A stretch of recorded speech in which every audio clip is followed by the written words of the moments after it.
हमारे लोग जो बाहर जा रहे हैं, विदेश जा रहे हैं, वहां पे इंटरनेशनल कॉन्फ्रेंस होती है।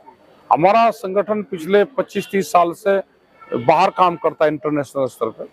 तो चौधरी युद्धवीर सिंह जो जनरल सेक्रेटरी हैं बीकेयू के और एसकेएम के मेंबर हैं, बड़े लीडर हमारे हैं, उनको एयरपोर्ट पर रोका।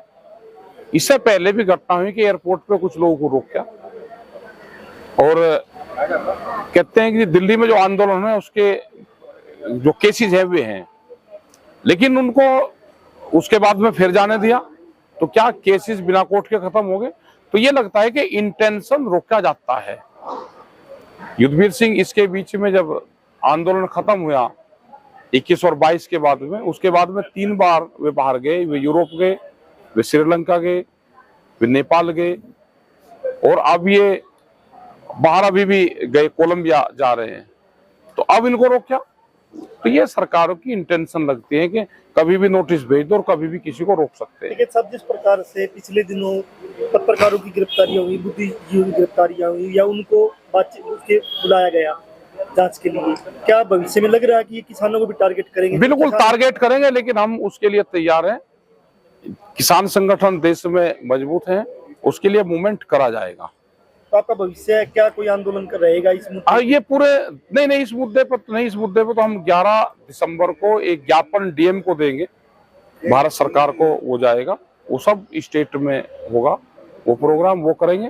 वो मतलब लोग हमारे प्रतिनिधिमंडल जाएगा, सरकार को ज्ञापन देगा और ये होगा। इसके बाद में जो भी एसकेएम का आगे कॉल होगी और मूवमेंट है, हमारे अलग अलग जगह हमारे आंदोलन और संगठनों की मीटिंग चलती रहती है पूरे देश भर में। एसकेएम का बड़ा सवाल है, हरियाणा के जो एमएसपी है उसका सवाल एसकेएम उठाता है, बड़े सवाल भी उठाता है।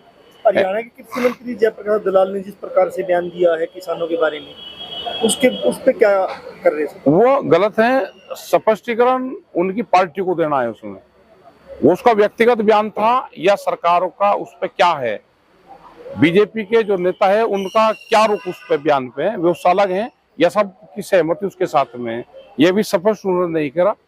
और वहां पे कोई बड़ी पंचायत हरियाणा के लोग शायद उसी ग्राउंड में जहां से बयान दिया वहां पे कोई डेट रखे हुए करेंगे। वहां पे जयप्रकाश का जो बयान है वो मतलब किसान आंदोलन के जो लीडर हैं और जो किसान आंदोलन को जो सफलता मिली है अभी इन दिनों में, जो मजदूरों और किसानों की एकता है, उसको देख के बीजेपी की बुखलाहट दिखाई देती है। और दूसरा ये बयान जो है वो एक सोची समझी साजिश के तहत ये सोच के कि जो किसान लड़ रहे हैं उनके मोराल को, उनके मानसिक जो बढ़ावा, एक तरह से मानसिक मनोबल को एक तरह से कमजोर करने के लिए दिया गया है।